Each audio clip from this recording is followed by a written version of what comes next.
जय हिंद प्यारे बच्चों, ये आपका सेट नंबर 2 है रीजनिंग का। इसी चैनल पर मैंने ये सीरीज शुरू की है और वीक में मिनिमम एक मॉक रीजनिंग और एक मैथ, बेहतरीन मॉक जिसका हर एक क्वेश्चन लगाकर तुम्हें लगेगा हाँ वास्तव में 3-4 घंटे की जो मेहनत है हमारे गुरुजी ने हमारी कम कर दी और 1 घंटे में चीजें खत्म करवा दी। ऐसा ही मैथ है और ऐसा ही रीजनिंग, और मैक्सिमम दो दो भी हो सकते हैं, फिलहाल एक एक चल रहा है। ठीक है, तो आप साथ के साथ लगाते रहना, क्योंकि जहां से भी पढ़ रहे हो पढ़ते रहो, और साथ में वीकली अगर मैं 2-3 मॉक डाल भी रहा हूं मैथ प्लस रीजनिंग के 2 या 4, तो ज्यादा नहीं है, तुम आराम से कवर कर सकते हो। चलिए, ये उसने दी है सीरीज, और ये दी है 15/8 / 39 और 20/9 / 47 और 25/10। और ये देखो, इनमें बहुत सारे रूल लगते हैं, तो तुम्हें स्पीड में लगाने एग्जाम में। जैसे 15 और 8 23, 23 का मल्टीपल नहीं होता 39, 15 में से 8 गया तो 7, 7 का मल्टीपल भी नहीं होना 39, क्योंकि 39 सबसे बड़ा है, तो इससे बनाएंगे हम। ठीक है, ऐसे। अब तुम करो 15 दूनी 30, इसमें 2 की गुना करो 8 जोड़ो, नहीं बना। इसमें 2 की गुना करो 16, 15 31 छोटा रह गया। 3 की गुना करो 24, 15 बन गया।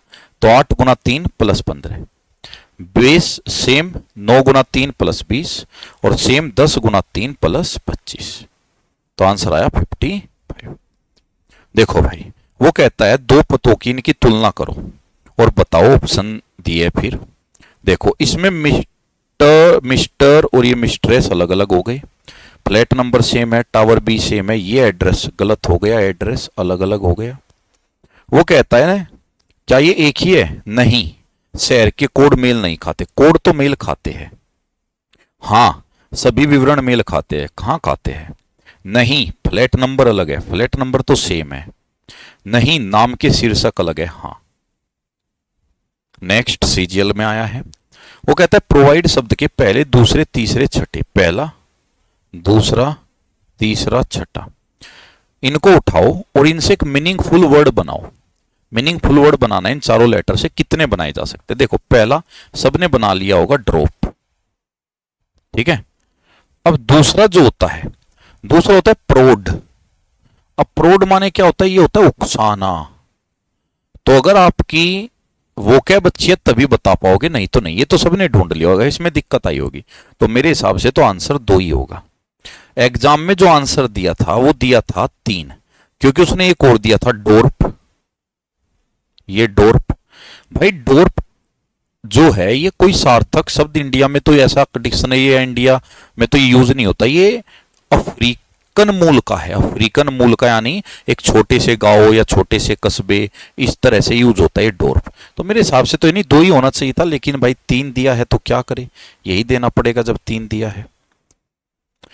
चलो इसको देखो, सीएचएसएल में आया है, इसमें पूरा मत पढ़ा करो, इसमें मेन यहां से शुरू हो रहा है, ये पढ़ो। उन्होंने कहा ड्यूरिंग ए कल्चरल फेस्टिवल, यानी सांस्कृतिक उत्सव हो रहा है, 2 community groups claim the same venue. 2 community group है, जैसे हिंदू मुस्लिम, दोनों को सेम वेन्यू चाहिए, सेम वेन्यू स्लॉट चाहिए अपने परफॉर्मेंस के लिए। तो ऑर्गेनाइजर को क्या करना चाहिए, ये उसने कहा। तो वो कहता है ऑर्गेनाइजर को क्या इसे जो लार्जर ग्रुप है, बड़ा समूह उसको दे दे? नहीं भाई, ये तो गलत तरीका है। अच्छा, तीसरा, ask one group to cancel, एक समूह को बोल दे तुम मत करो कार्यक्रम, गलत। टॉस करे, अरे भाई टॉस पे तो विवाद हो जाएगा, ऐसे तो नहीं। ये होगा बी। वेन्यू का समय विभाजित करे और शेड्यूल को समन्वित करे, यानी स्प्लिट द वेन्यू टाइम, विभाजित करके 2 हिस्सों में बांट के, भाई एक काम करो, दोनों को तुम्हें करना है तो तुम थोड़ा सा टाइम मैनेज करो, तुम इस टाइम आ जाओ, तुम इस टाइम। तो आंसर बी सही हुआ। लो जी, ये है तुम्हारा एक तरीके से कोडिंग डिकोडिंग कह लो या एनालॉजी कह लो। इसमें क्या होता है, जैसे ये ग्रुप है ना पहला, जैसे बिहेव करता है ऐसे ही तुम्हें आगे बताना होता है। जैसे डी है और डी से जी 3 आगे है, 4 और ये 7 नंबर 3 का गैप है, तो 13 से 3 का गैप करो, 13 और 3 16, यानी पी आएगा। अभी तो संभावना ये है, आखिरी चेक कर लो बस, एम से एम है तो लास्ट में सी से सी होना चाहिए। क्या लास्ट में सी? हाँ, पहला और आखिरी चेक करो, बाकी को मारो गोली। ये टाइम बचाने की टैक्टिस है एग्जाम में। चलो भाई, वो कहता है एक परिवार में 11 सदस्य, गजब। अनीसा और अनीस क्रम से बहन और भाई है। अनीसा और अनीस, देखो अनीसा बहन है, अनीस भाई है, दोनों को ए से ही लिख दिया, बगल में बैठा दिए भाई बहन। जिनके पिता की बहन के पिता आशीष है, वो कहता है इनके जो पिता, इनके पिता हमें अभी पता नहीं कौन है, इनके पिता की बहन इनके पिता की एक बहन भी है, ये पिता प्लस ये बहन, ठीक है, के पिता आशीष। अब इनके भी पिता कौन है? आशीष है। चलो जी, आगे उसने क्या कहा, जो अनामिका के पति है, जो ये आशीष है ये अनामिका के पति है, ए से ही ले लो माइनस, अनामिका के पति। अजय और आकाश आरजू के भाई है। देखो अजय और आकाश कहां बनाओ, जब आरजू ही नहीं है तो इस लाइन को छोड़ दो। आगे उसने कहा और अंजू आकाश की पत्नी है, इसको भी छोड़ना पड़ेगा जब आकाश को ही नहीं दिखाया। जिसका बेटा अनीस है। अब अनीसा अनीस तो शुरू में थे, तो उसने कहा जिसका बेटा अनीस है, यानी कि अंजू का बेटा है अनीस, तो ये हुई यहां अंजू, यहां पे हुई ये अंजू, ये अंजू। और अंजू किसकी पत्नी थी? आकाश की, तो ये हुआ आकाश। अंजू और आकाश भी हो गए। आकाश, अजय और आकाश आरजू के भाई है, ये आकाश हुआ, तो यहीं तो मैं लेना पड़ेगा अजय। आकाश और अजय आरजू के भाई है, यहीं लेनी पड़ेगी आरजू। सारे एक ही तरह के नाम से चल रहे हैं, गजब। आगे नाम का ध्यान रखना थोड़ा दिमाग में। अमन अनीसा की दादी का भाई है। अमन अनीसा की दादी ये रही अनामिका, अमन है इसका भाई अनामिका का। लो जी, ये हो गया। आयशा अंजलि की मां है। आयशा जो है अंजलि की मां है। अब देखो जिनके पिता अमन है, आयशा अंजलि की मां है, जिसके पिता यानी अंजलि के पिता अमन है। अब अगर अंजलि के पिता अमन है तो अमन तो ये थे यहां, ठीक है ना, अमन तो यहां पे ये था। अब मुझे बताइए, अगर यहां पे आशीष हो गया, अजय आकाश आरजू हो गया, अमन, अमन अनीसा की दादी का, ये है अमन। तो अब उसने कहा है अंजलि की मां है जिसके पिता अमन है, यानी आयशा के पिता। तो यहां पे आयशा के पिता, आयशा के पिता अमन है और मां है अंजलि। सब ऐसे कर दिया जालिम ने, कोई नहीं। अंजू आशीष से कैसे संबंधित है? अंजू, अब आशीष कहां है? आशीष, पहले तो तुम्हें आशीष ढूंढना पड़ेगा। अब ये देखो ए से हो गए ना सारे, तो ये गड़बड़ हो गई। अब पहले तो आशीष को ढूंढो। आशीष ये रहा, आशीष अनामिका, आशीष अनामिका, आशीष ये रहा आशीष, ठीक है। और उन्हें कहा अंजू, अब तुम्हें अंजू भी ढूंढनी है, आरजू भी है हमारे पास। अंजू आकाश की पत्नी है, तो ये आकाश की पत्नी अंजू, देखो ये रही अंजू, ये रही। तो उसने कहा है कि अंजू आशीष से कैसे संबंधित? अंजू क्या लगेगी? आशीष की बहू लगेगी, ठीक। लेकिन तुम इसको फिर ऐसे मत करो, ऐसे तो तुम फंस जाओगे। सारे सेम नाम से दे दिए ना। तुम इसमें देखो किस किस के बारे में पूछा है, अंजू और आशीष के बारे में पूछा है, तो जहां भी अंजू और आशीष का नाम आ जाए वहीं रुक जाना। अनीसा और अनीस बहन भाई है। अनीसा, अनीसा, अनीस बहन भाई है, ठीक है जी। आगे उसने कहा जिनके पिता की बहन के पिता आशीष है। इनके जो पिता है, पिता, पिता की जो बहन है, पिता की जो बहन है, ठीक है, जिनके पिता की बहन के पिता, पिता की बहन के पिता कौन है? आशीष है, ये हुआ आशीष। चलिए जी, आशीष। आगे उसने कहा है जो अनामिका का पति है। आशीष जो है अनामिका का पति है, अनामिका, साइड में अनामिका दिखा दी। अजय और आकाश आरजू के भाई है।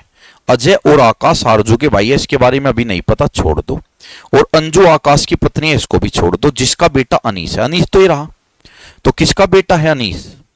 आकाश। उन्हें कहा है अंजू आकाश की पत्नी है, जिसका बेटा अनीस है, यानी कि अंजू का बेटा है अनीस, तो ये लेनी पड़ेगी अंजू।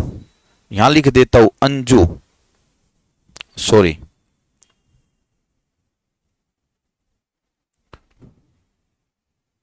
अंजू जो है ना, अंजू अनीस की मम्मी है और अंजू साथ में आकाश की पत्नी है। ये हुआ आकाश, ये हुआ आकाश, आकाश की पत्नी हुई अंजू, अंजू हुई आकाश की पत्नी, बात खत्म। अंजू आ गया और आशीष, इनका ही तो संबंध पूछा है, तो आशीष की daughter in low he, daughter in लो। तो पूरा डायग्राम बनाने की जरूरत नहीं थी, ठीक है। तो इसमें नाम लिख के बनाना पड़ेगा क्योंकि सारे ए से शुरू कर दिए नाम। चलो ये देखो भाई, उसने कथन दिया है कि क्षेत्र के अधिकांश किसान सिंचाई के लिए मानसून पर निर्भर करते हैं, ठीक है जी। निष्कर्ष है क्षेत्र में उचित सिंचाई इंफ्रास्ट्रक्चर नहीं है, गलत है। कारण उसने कहा बहुत सारे किसान जो है वो मानसून पर निर्भर है। उसने कहीं भी इंफ्रास्ट्रक्चर की बात नहीं की। उन्हें ये थोड़ा ही कहा है कि इंफ्रास्ट्रक्चर नहीं है इसलिए मानसून पर निर्भर है। उसने कहा है वो मानसून पर निर्भर करते हैं। अब इसके पीछे का कारण क्या है वो उसने नहीं दिया, तो हम उसको इंफ्रास्ट्रक्चर को कारण नहीं बना सकते, क्योंकि ये कथन निष्कर्ष है। कथन में जो दिया उसके आधार पर रिजल्ट निकालेंगे। कमजोर मानसून कृषि उत्पादन को कम कर सकता है, बिल्कुल। कारण क्योंकि अधिकांश किसान मानसून पर निर्भर है, तो मानसून नहीं आया तो कमजोर तो हो ही जाएगी खेती। तो केवल 2। इसका बच्चे बोत लगा के आए पेपर में, सीएचएसएल का क्वेश्चन होगा मेरे हिसाब से। बोत लगा के आए, था कौन सा? Only B. अजीब वाह, पढ़ो, ये पढ़ने में ही है बस, बाकी है बहुत ही जी। देखो आ जाओ। पेशेवरों के बीच में रिमोट वर्क यानी घर से काम करने का तेजी से लोकप्रिय हो रहा है। तुम इंग्लिश में पढ़ लो, क्योंकि दोनों लैंग्वेज में पढ़ूंगा ज्यादा समय लग जाएगा, तो इंग्लिश में पढ़ दो। Remote work is becoming increasingly popular among professional. घर से जो काम किया जाता है वो बढ़ रहा है। Allowing many employees to strike a better balance between work and personal life. इससे बहुत सारे लोग अपनी पर्सनल लाइफ और वर्क लाइफ को मैनेज कर पा रहे हैं, यानी मजा ले रहे हैं जीवन का। Companies have reported a reduction in overhead cost due to smaller office space and lower utility bills। और इससे कंपनी पे भी जो खर्च का वहन है वो कम हो रहा है, और कम स्पेस में भी वो जो है चीजें अच्छे से कर पा रही है। However, हालांकि some organization face difficulty in maintaining team coordination and effective communication. लेकिन कुछ कंपनी को दिक्कत भी आ रही है, क्योंकि लोग अपने घर पे है, एक साथ नहीं है, तो कम्युनिकेशन में काम कराने में दिक्कत भी आ रही है। ठीक है, इससे प्रोडक्टिविटी घट रही है कुछ विभाग में, सम विभाग। रिसर्च शो दैट, रिसर्च दिखाती है hybrid work model which combine both remote and office work. एक हाइब्रिड मॉडल अगर हम बनाए जिसमें दूर से भी कार्य कर सके और ऑफिस से भी कार्य कर सके, उसका मिलता जुलता रूप अगर हम बना रहे हैं, can provide the best benefit of both method, तो हमें बहुत अच्छे फायदे दे सकता है।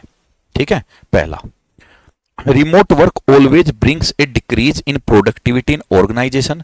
वो कहता है अगर दूर से तुम काम करते हो घर पे रह के, वो हमेशा जो है घाटे का काम है, यानी कि वो हमेशा प्रोडक्टिविटी को घटाएगा। ये हमेशा वर्ड खतरनाक दे दिया। ऐसा होता है कि घर से कार्य हमेशा दिक्कत करेगा, तो गलत बात है, कुछ स्थिति में हो सकता था। Companies gain economic benefit from remote work arrangement, ये उसने साफ साफ बोली थी कि यहां घर से कार्य करने के कारण कंपनी को बहुत से बेनिफिट मिल रहे हैं, ये बात सही है। A hybrid work model is completely superior to remote और ऑफिस वर्क।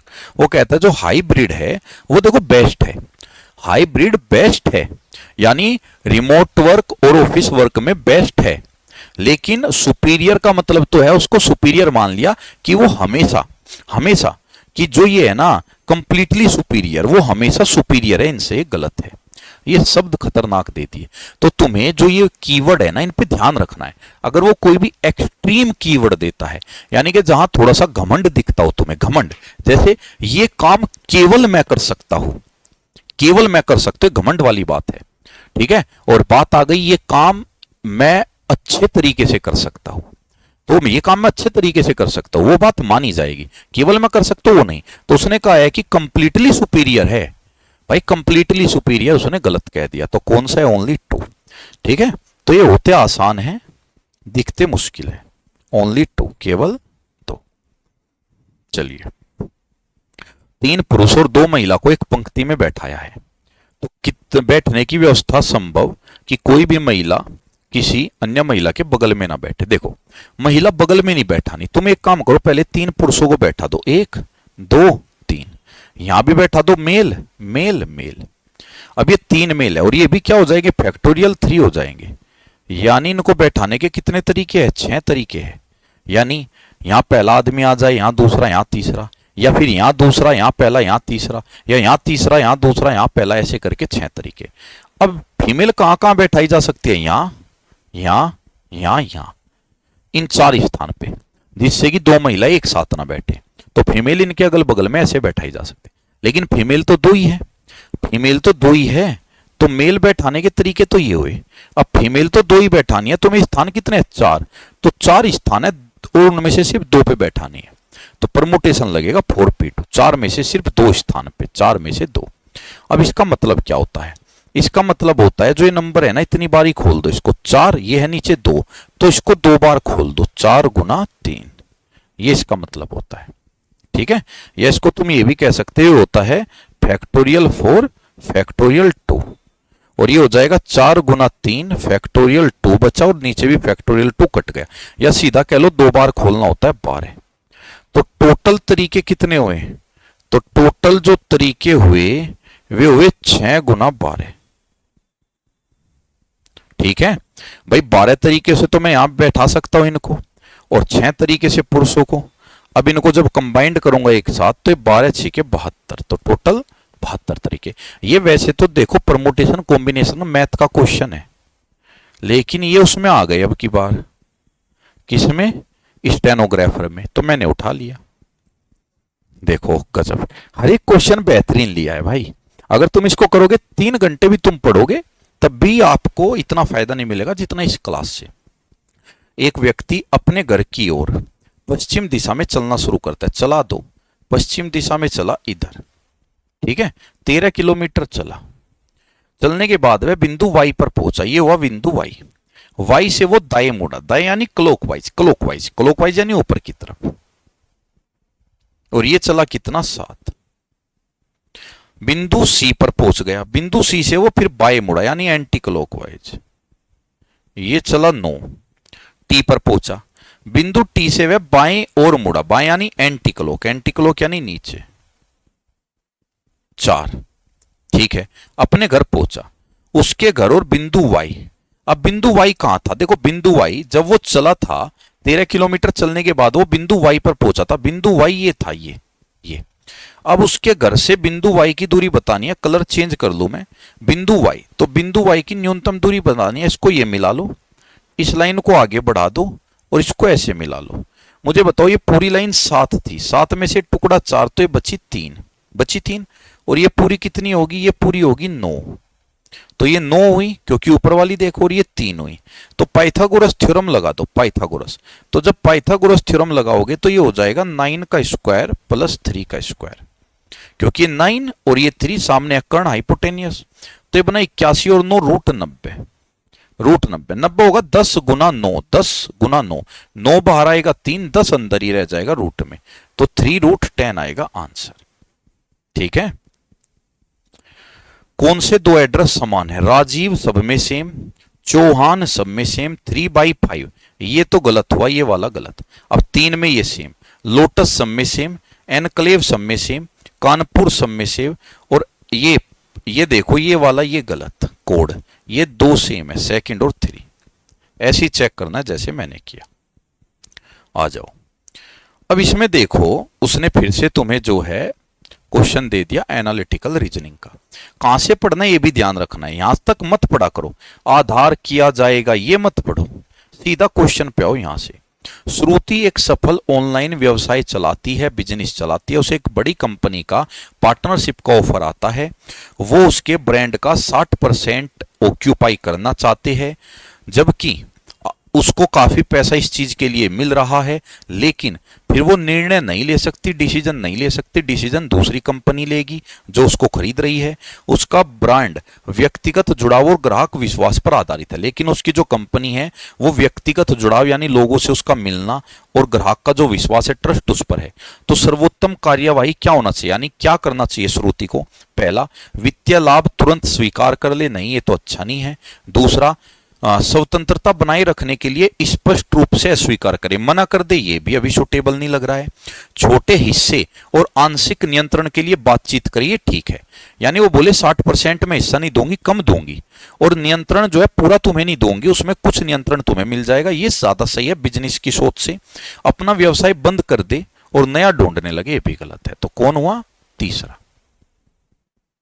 श्रृंखला, इसमें देखो ध्यान से बढ़ती जा रही है, लेकिन ये 1 1 है, इसका ये है आपका ग्रुपिंग।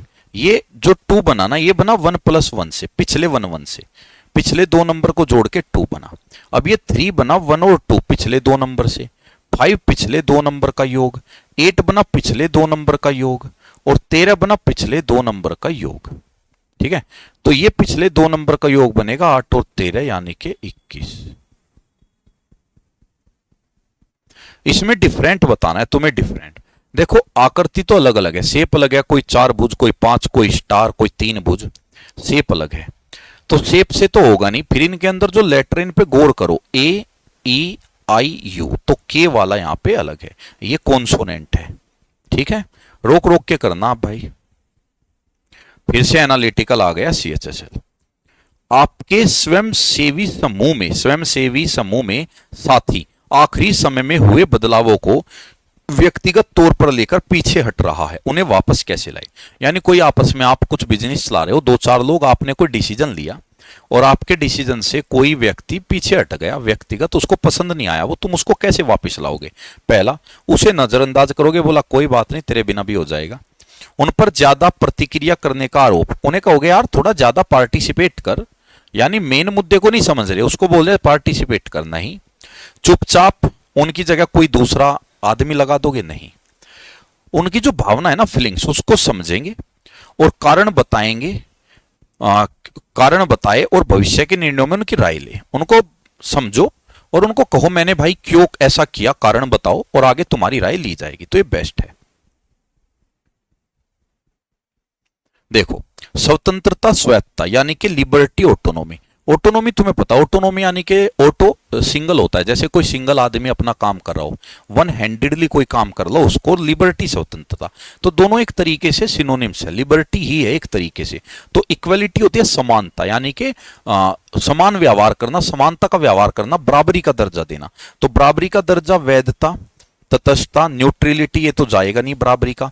लिजिटमेसी, वैधता, ये भी बराबरी से नहीं जाता। डाइवर्सिटी, ये भी नहीं जाता। फेयरनेस, ये बराबरी जाता है। बोला भाई मैं निष्पक्ष हूं, सबके लिए बराबर हूं। एलिमिनेशन लगाया करो ऐसी जगह जब फंस जाओ। एमएन पे रखा है मिरर, और तुम्हें बताना है कि इसकी इमेज क्या होगी। पहली तो बात, जब आप इसकी इमेज बनाओगे तो ये बाहर है, पंचभुज बाहर है, तो ये बाहर ही रहेगा, यानी पंचभुज की चोंच है ऐसे नीचे, तो ये चोंच पंचभुज की ऊपर जाएगी। यहां साउथ में है तो यहां नॉर्थ में जाएगी चोंच, तो पंचभुज की चोंच जाएगी नॉर्थ में। अब पंचभुज की चोंच यहां नॉर्थ में, हाँ यहां नॉर्थ में, हाँ यहां नहीं, यहां तो साउथ में है, और यहां नॉर्थ में, हाँ। अच्छा जी, अब देखो ये है यहां पे ये वाला, ये ऐसे बना है, ऐसे ऐसे, तो जब ये ऊपर जाएगा तो ये ऐसे बनेगा, ऐसे नो की तरह दिखेगा ऊपर, नो की तरह इसमें नहीं दिख रहा है। अच्छा, ए को चेक मत करो, लगभग लगभग सेम ही है। तुम किसको चेक करो, फिर इस पी को चेक करो, ये अलग अलग है देखो दोनों में। तुम यहां देखो, ये है बी, बी बी, ये है बी, साउथ की तरफ को है ये, तो ये जब ऊपर बनेगा ऐसे पी बनेगा, नॉर्थ की तरफ को पी बनेगा। ये साउथ में लटक रहा है तो नॉर्थ में चला जाएगा, तो आंसर हुआ ए। छोटे छोटे क्लू लेने हैं। 18, ए प्लस बी का अर्थ दिया है, देखो सीधी सी बात है, प्लस का अर्थ है माता, मां, इनटू का अर्थ है पिता, और माइनस का अर्थ जो है, माइनस का मतलब है बहन। ठीक है, अब इसने पूछा क्या है, इन्हें सीधी सीधी बात पूछी है, इसका मतलब क्या जाएगा रिलेशन में, तो गुणा का मतलब क्या था, पिता, तो इसको पढ़ेंगे पी, गुणा का मतलब पिता, पी पिता है क्यू का, तो पी पिता है क्यू का, तो पी पिता है क्यू का। माइनस का मतलब है बहन, अब पढ़ेंगे क्यू, माइनस है बहन, क्यू बहन है आर की, क्यू बहन है माइनस आर की, हो गया। अब उसने पूछा है कि कौन सा सही है, पी क्यू का पिता है, पी क्यू का पिता सही, और क्यू आर की बहन है, क्यू आर की बहन है, हाँ ये सही, यही चला जाएगा बस, और तो बात ही नहीं जाती, और आर पी का नहीं, और तो जाएगी नहीं जब ये सही चला गया बस। चलिए इसको देखो, स्टेटमेंट पढ़ो सीधा, स्टेटमेंट ये यहां से, और ये course of action. Course of action का मतलब है तुम्हें बना दिया क्या, तुम्हें बना दिया जिले का हेड, यानी कोर्स ऑफ एक्शन है, जो भी सिचुएशन है ना तुम हेड हो वहां के। जैसे कि किससे बात चलिए, मिड डे मील से बात चलिए, मिड डे मील, तो तुम ये मान लो तुम जो है प्रधानाचार्य हो। उन्हें कहा रिपोर्टों से पता चलता है ग्रामीण क्षेत्रों में कई बच्चे जो दोपहर का भोजन है उसकी कमी के कारण स्कूल छोड़ रहे हैं, तो तुम ये मान लो उस गांव के प्रधान हो या डीएम हो, जो भी हो, तुम्हें रिपोर्ट आई कि भाई बच्चों को खाना नहीं मिल रहा दोपहर का, और जो बच्चे हैं वो स्कूल छोड़ रहे हैं, तो तुम क्या करोगे कार्यवाही, ग्रामीण स्कूल में एक मजबूत भोजन कार्यक्रम शुरू करोगे। बिल्कुल सही है, जब भोजन के कारण छोड़ रहे हैं उनको भोजन खिलाएंगे। ग्रामीण क्षेत्रों में बच्चों के लिए शिक्षा को ऑप्शनल बना देंगे, कि ऑप्शनल है शिक्षा लो या ना लो, ये तो गलत है, पहला सही होगा, पहली कार्यवाही। देखो परमाणु, अणु, कोशिका, तो इसको ऐसे पढ़ना है परमाणु और अणु। परमाणु होती है सबसे छोटी इकाई, परमाणु से मिलके बनता है अणु। जब एक से ज्यादा परमाणु मिलते हैं अणु बनता है। तो कोशिका, कोशिका से मिलके बनते हैं टिश्यू। टिश्यू, प्रोटॉन तो जाना ही नहीं, ना ये एक ही तो ऑप्शन है कोशिका। कोशिका से मिलके बनते हैं टिश्यू, उत्तक। ठीक है, फिर ऑर्गन बनेगा, अंग। स्टेटमेंट देखो, all A are B, all A, all A are B, तो ए चला जाएगा अंदर, ए चला गया अंदर, ऑल ए है ना, ए चला गया अंदर। नो बी इज सी, कोई भी बी सी नहीं है तो सी हो गया बी से अलग। अगर सी की दुश्मनी बी के साथ है तो सी की दुश्मनी ऑटोमेटिकली ए के साथ भी हो गई। ठीक है, तो नो बी बना तो नो ए भी सी हो जाएगा। आगे ऑल सी आर डी, अब वो कहता है ऑल सी आर डी, सारा का सारा सी डी के अंदर है। पहला वो कहता है no A is C, no A is C बिल्कुल सही है, क्योंकि बी सी की दुश्मनी है तो ए की ऑटोमेटिकली हो गई, सही है। सम डी आर नॉट बी, वो कहता है कुछ डी, डी का कुछ हिस्सा, डी का कुछ हिस्सा बी नहीं है, ये भी सही है। क्यों?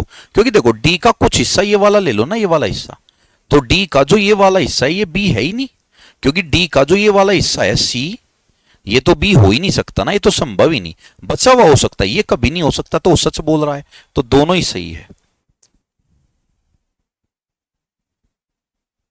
देखो इसको जब बनाओगे ना तो ऑप्शन से चलो, ऑप्शन, पहली तो बात ये 6 ऐसे बनेगा, तो ये तो गलत हो ही गया। अब अगले ऑप्शन देखो 3 सेम है, चेक मत करो।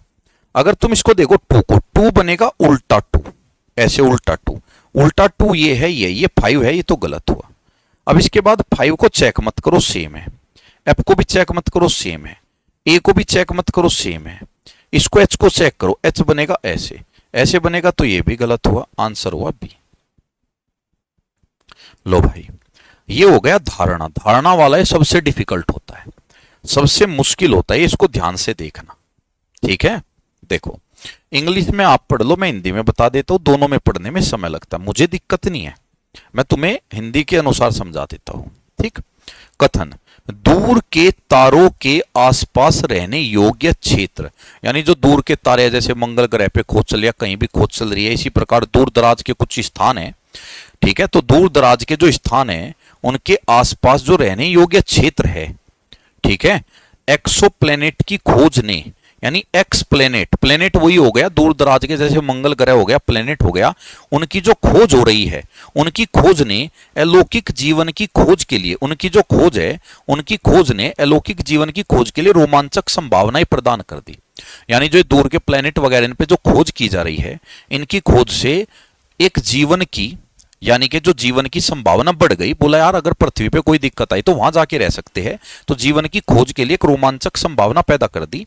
फिर भी विशाल दूरी और तकनीकी सीमाएं, लेकिन जो ये दूरी है बहुत बड़ी, और जो हमारी तकनीकी सीमाएं हैं, यानी कि लिमिटेशन है हमारी, जो हमारी टेक्निकल लिमिटेशन है, उन सभी के कारण इनमें जो है बाधाएं उत्पन्न करती रहती है। यानी हमारी जो टेक्निकल लिमिटेशन है और ये दूर, बहुत ज्यादा दूरी है, ये जो है बाधाएं उत्पन्न करती रहती है वहां पर जाने में, या वहां पर पहुंचने में, वहां पर जीवन की सुरक्षा में, ये सब। अब देखो तो निर्देश जो है, जो ये निर्देश दिया है, इनमें क्या धारणाएं निहित है। धारणा वाला केस क्या होता है? धारणा वाला केस होता है यानी क्या धारणाएं रही होगी, यानी क्या दिमाग में चीजें रही होगी कि जो वो चीज वो बोल रहे हैं, जो उस चीज को ऊपर बोला है, ऊपर जो चीज को बोला है, तो नीचे तुम्हें देखना है कि क्या चीज दिमाग में रही होगी जो उसने बोला है। पहला, रहने योग्य क्षेत्रों में स्थित जो ये प्लेनेट है, जीवन का समर्थन करने की क्षमता हो सकती है, बिल्कुल सही। ठीक है भाई, जो ये प्लेनेट है इनमें जीवन की क्षमता हो सकती है, यानी यहां रहा जा सकता है, तो इस चीज को दिमाग में रख के तो ये चीजें खोजी जा रही है, जो वो कहता है, जो खोज चल रही है, ये खोज जो चल रही है। तो खोज क्यों करते हैं लोग? किसी भी चीज की खोज तो ही तो करता है जब उसको लगता है कि यार ये संभावना है, यहाँ जीवन है, संभावना है, तो ये बात सही है। वर्तमान तकनीक रहने योग्य क्षेत्रों में एक्सोप्लेनेट का सीधे अन्वेषण करने के लिए पर्याप्त है। वो कहता है जो वर्तमान में तकनीक है ना, जो वर्तमान में तकनीक है वो अभी उतनी मजबूत नहीं है कि हम वहां पे भेज दें इंसानों को या वहां पे जाके रहने लगे। ये भी बात बिल्कुल सही है, ऊपर बोली गई है कि यार खोज तो चल रही है, लेकिन अभी भी तकनीक जो है उतनी अच्छी नहीं है कि वहां पर हम इंसानों को भेज दे, तो ये भी सही है। आगे, यदि हम दूर से जीवन के संकेतों का पता लगाते हैं तो एक्सोप्लैनेट का प्रत्यक्ष अन्वेषण अनावश्यक है। यदि वो कहता है अगर हम देखते हैं ये दूर दराज के क्षेत्रों में या प्लेनेट में जो जीवन की संभावना है ये अनावश्यक है, खामा खा की बात है, ये तो गलत है। खामा खा की बात होती खोज क्यों चल रही होती? तो सिर्फ पहला और दूसरा बेहतरीन। आ जाओ, इसको देखो, इसने ये इक्वेशन पूछी है, तुम्हें कुछ नहीं करना, बस तुम मतलब देखते जाओ। हैज हैज है तीसरी लाइन में, और हैज का मतलब है सिस्टर, सिस्टर। तो इसको पढ़ो, ए सिस्टर है बी की, ए सिस्टर है बी को बगल में बैठाओ। डॉलर, डॉलर का मतलब सेकंड में हस्बैंड, बी हस्बैंड है सी का, बी हस्बैंड है सी का, तो ऐसे डंडा लगा के पत्नी बना दो सी। अच्छा जी, एंड, एंड का मतलब कौन सी में? लास्ट लाइन में बेटा, सी बेटा है डी का, ठीक है। यहां पे देखो, बी हस्बैंड हो गया, डॉलर का मतलब क्या था?